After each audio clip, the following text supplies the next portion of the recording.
इस खबर के प्रायोजक हैं भूषण ज्वेलर्स, लोअर बाजार, सोलन, हिमाचल प्रदेश एवं Delhi world public school, Chail road, Kotla, तहसील कंडाघाट, जिला सोलन, हिमाचल प्रदेश। का बहुत बहुत हार्दिक स्वागत। और मैं आज आपके समक्ष पुनः पेश हुआ हूँ और मेरी ये जिम्मेदारी भी बनती है और दायित्व भी बनता है कि प्रदेश के अंदर 26 फरवरी से लेके 29 फरवरी तक एक नए तरह का खेल जो खेला जा रहा था, और जिस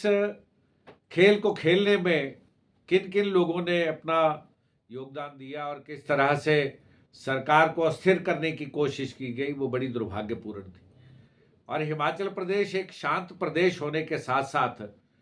हिमाचल प्रदेश ये देवभूमि प्रदेश है, जिसको जिस तरह से शर्मसार करने का प्रयास, मैं ये समझता हूँ कि इसके पीछे जिन लोगों की चाल थी वो बड़ी ही दुर्भाग्यपूर्ण थी। और हिमाचल प्रदेश के इतिहास में शायद ये पहली बार ऐसा घटनाक्रम घटा है कि जहां खरीदो फरोख्त की बातें हो रही थी। और सवाल राज्यसभा का नहीं था, सवाल ये था कि हम जिन पार्टियों से चुन के आते हैं, हमारी जवाबदेही उनके प्रति क्या है। जो लोग हमारे पे विश्वास करते हैं, उन लोगों के प्रति हमारी जवाबदेही क्या है, सवाल ये था। और इस सारे घटनाक्रम में मैं एक बात ये समझ सका हूं कि इसके पीछे कहीं ना कहीं उन धनाढ्य लोगों का भी एक बहुत बड़ा योगदान है, जिन लोगों ने इस प्रदेश के वनों को, बागवानों को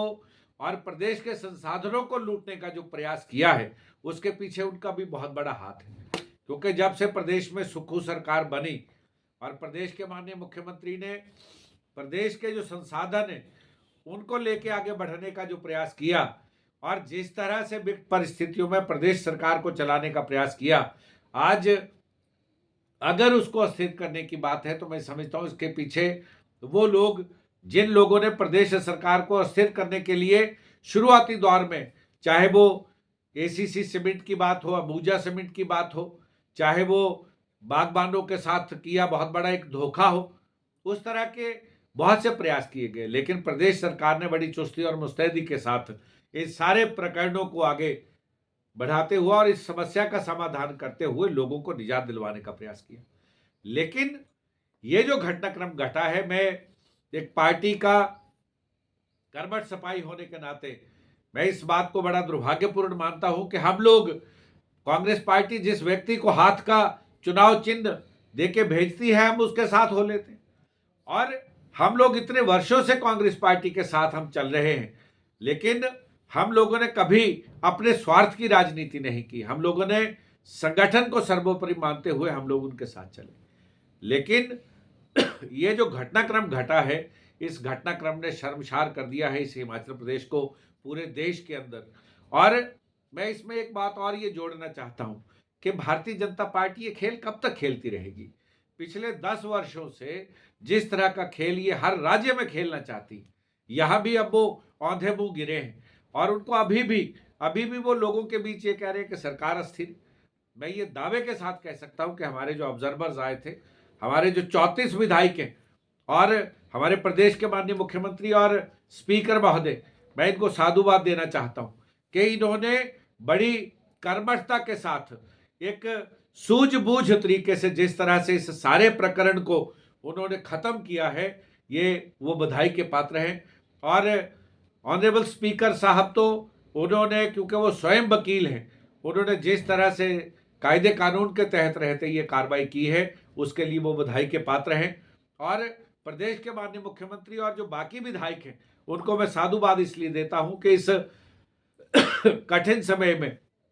वो कांग्रेस पार्टी के साथ चट्टान की तरह वो खड़े रहे और कांग्रेस पार्टी का उन्होंने साथ दिया। और कांग्रेस पार्टी के साथ देने के साथ साथ उन्होंने देश के लोगों को यह बता दिया कि हिमाचल प्रदेश में अभी भी लोगों का ईमान अभी बिका नहीं है। और लोग, जो सरकार, इस प्रदेश के नागरिकों ने, प्रदेश के लोगों ने जिस सरकार पर विश्वास किया है, वो 5 साल प्रदेश के माननीय मुख्यमंत्री सुखविंदर सिंह सुक्खू, उप मुख्यमंत्री श्री मुकेश अग्निहोत्री और सभी लोगों को साथ लेके आगे बढ़ते हुए 5 साल स्थिर सरकार यहां प्रदेश में काम करेगी और प्रदेश के लोगों को ये राहत ही नहीं देगी, आपदा के समय किस तरह से प्रदेश के माननीय मुख्यमंत्री ने 4500 करोड़ रुपए का बजट में प्रावधान किया और लोगों को राहत दी, उसी तरह से आज जो बागवान हैं, बागवान और किसान इसलिए खुश थे कि एमएसपी की बात अगर कहीं पूरे देश में अगर किसी ने की तो प्रदेश के माननीय मुख्यमंत्री ने इस बजट के माध्यम से और सभी विधायकों के साथ चर्चा करने के बाद ये जो बजट पेश किया उसमें जो प्रावधान उन्होंने किए, उन प्रावधानों के चलते आज जो भारतीय जनता पार्टी के बहुत बड़े जो नेतागण हैं वो जिस तरह से हो हल्ला कर रहे थे, मैं ये समझता हूं कि इससे बड़ी पटखनी कोई और हो नहीं सकती। और मैं प्रदेश की जनता से भी ये निवेदन करना चाहता हूं कि आप हताश ना हो। प्रदेश सरकार को आपने अपना मैंडेट दिया है, आपने अपना जनादेश दिया है और सरकार आपके हर कार्य को पूर्ण करने के लिए वचनबद्ध है और सरकार आपकी हर समस्या के समाधान करने के लिए वचनबद्ध है। मैं पुनः हाईकमान को, अखिल भारतीय कांग्रेस कमेटी के अध्यक्ष और उनके जो भेजे गए ऑब्जर्वर हैं और प्रदेश नेतृत्व तो उसमें श्रीमती प्रतिभा सिंह, श्री सुखविंदर सिंह सुक्खू, हमारे डिप्टी चीफ मिनिस्टर साहब और सभी विधायकों को मैं पुनः आपके इस चैनल के माध्यम से बधाई देता हूं और प्रदेश की जनता से ये निवेदन करना चाहता हूं कि जो धोखेबाज हैं, धोखेबाजों के साथ आप लोगों को न्याय करना चाहिए और जो धोखेबाजों ने जिस तरह से सरकार को अस्थिर करने का प्रयास किया है उनको भी सबक सिखाने का मौका आ गया है और हम लोगों को एकजुटता के साथ प्रदेश के सर्वांगीण विकास के लिए आगे बढ़ना है। जय हिंद। कोई प्रश्न आपका हो तो आप पूछ सकते हैं। विजय, जैसे कि आपकी कांग्रेस कुटलैहड़ से आप हैं और जो आपके विधायक रहे जिनके लिए आपने चुनाव प्रचार भी किया, लेकिन इस जो भूमिका में वो भी दिखे हैं, तो क्या कहेंगे जो कुटलैहड़ के लिए इसको क्या मानेंगे आप? देखिए, बड़ा दुर्भाग्यपूर्ण फैसला है और कुटलैहड़ के लोगों ने नहीं, कुटलैहड़ के हर व्यक्ति ने, कुटलैहड़ का जो कांग्रेस का प्रदेश सरकार को आपने अपना मैंडेट दिया है, आपने अपना जनादेश दिया है और सरकार आपके हर कार्य को पूर्ण करने के लिए वचनबद्ध है और सरकार आपकी हर समस्या के समाधान करने के लिए वचनबद्ध है। मैं पुनः हाईकमान को, अखिल भारतीय कांग्रेस कमेटी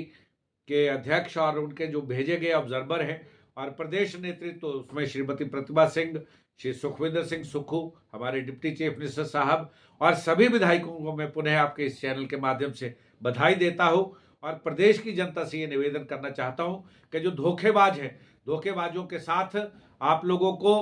न्याय करना चाहिए और जो धोखेबाजों ने जिस तरह से सरकार को अस्थिर करने का प्रयास किया है उनको भी सबक सिखाने का मौका आ गया है और हम लोगों को एकजुटता के साथ प्रदेश के सर्वांगीण विकास के लिए आगे बढ़ना है। जय हिंद। कोई प्रश्न आपका हो तो आप पूछ सकते हैं। विजय, जैसे कि आपकी कांग्रेस कुटलैहड़ से आप हैं और जो आपके विधायक रहे जिनके लिए आपने चुनाव प्रचार भी किया, लेकिन इस जो भूमिका में वो भी दिखे हैं, तो क्या कहेंगे जो कुटलैहड़ के लिए इसको क्या मानेंगे आप? देखिए, बड़ा दुर्भाग्यपूर्ण फैसला है और कुटलैहड़ के लोगों ने नहीं, कुटलैहड़ के हर व्यक्ति ने, कुटलैहड़ का जो कांग्रेस का नेतृत्व था, कांग्रेस के जो लोग थे, कांग्रेस के जो लोग टिकट के चाहवान थे, सभी ने एकजुटता के साथ इस बार 32 वर्ष बाद हमने ये समझा कि हमने कांग्रेस का विधायक बनाया है। लेकिन क्या परिस्थितियां रही अब उसके बारे में तो विधायक ही बता सकते हैं, लेकिन हमें पीड़ा इस बात की है कि हम जो 32 वर्षों से हम दर्द सह रहे थे, हम पुनः फिर वापस हम उसी जगह पे आके खड़े हो गए हैं जिस जगह पे हम 32 वर्ष पहले खड़े थे। और हाँ, ये दुर्भाग्यपूर्ण इसलिए भी है कि जिला ऊना और हमीरपुर, जहाँ से प्रदेश के माननीय मुख्यमंत्री और उप मुख्यमंत्री आते हो, अगर वहाँ के विधायक अगर इस तरह से गए हैं तो मैं समझता हूँ इससे बड़ी दुर्भाग्यपूर्ण बात कोई और हो नहीं सकती। डोगरा जी, जिस तरह से कुटलैहड़ में आप भी एक काफ़ी वर्षों से कांग्रेस पार्टी की सेवा कर रहे हैं,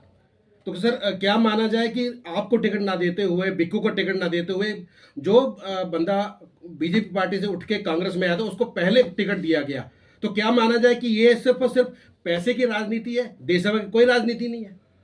देखिए, हम लोग कांग्रेस पार्टी के पदाधिकारी हैं और कांग्रेस पार्टी के कर्मठ सिपाही होने के नाते मैं ये कहना चाहता हूँ कि कांग्रेस पार्टी क्या फैसला करती है, क्या नहीं करती है, वो तो हाईकमान जाने। लेकिन हम लोग तो क्योंकि धरातल पे रहते हैं और लोगों के बीच हम रहते हैं, लोगों के सरोकारों में, सामाजिक सरोकारों में हम लोग पूर्ण रूप से रहते हैं। हाईकमान किस तरह से परखती है, जांचती है, वो तो वही बता सकते हैं। और हम अपने स्तर पे जो कर सकते हैं, हम उसके लिए कांग्रेस पार्टी का झंडा बुलंद, उसकी आवाज़ को बुलंद रखने के लिए, झंडा ऊंचा रखने के लिए हम लोग हमेशा तत्पर रहते हैं। और एक बात मैं आपके इन चैनल्स के माध्यम से कहना चाहता हूं कि हम लोग तो इतने कांग्रेस पार्टी के जो लोग हैं, कांग्रेस पार्टी के लोग, हम लोग इसलिए भी ज़्यादा भावुक हो जाते हैं कि हम लोगों ने देश किन विकट परिस्थितियों में था आज़ादी से बाद से लेके आज दिन तक, और हम लोग जूझ रहे हैं अभी भी। अगर इस तरह का, अगर लोग इस तरह से अगर करेंगे और सरकारों को अस्थिर करेंगे, तो मैं समझता हूं कि ये आने वाले समय के लिए, स्वस्थ लोकतंत्र के लिए शायद ही अच्छा नहीं। और हम लोग तो क्योंकि कई वर्षों से हमने अपना बचपन से लेके अभी तक हम पार्टी के साथ कंधे से कंधा मिला के चले और हम चलते रहेंगे, लेकिन कौन क्या करता है उसकी जवाबदेही उस व्यक्ति की है जो व्यक्ति ऐसा कोई कार्य कर गया है। भूषण ज्वेलर्स सोलन, प्रदेश और देश भर में जाना पहचाना नाम। भूषण ज्वेलर्स लोअर बाजार सोलन, हिमाचल प्रदेश। उच्च गुणवत्ता की ज्वेलरी के लिए आप हमारे द्वारा दिए गए नंबर्स पर संपर्क कर सकते हैं। आपका विश्वास ही हमारी पहचान है। Delhi world public school, Chail road, Kotla, तहसील कंडाघाट, जिला सोलन, हिमाचल प्रदेश। एडमिशन शुरू हो चुकी है। आप हमारे द्वारा दिए गए नंबर्स पर संपर्क कर सकते हैं।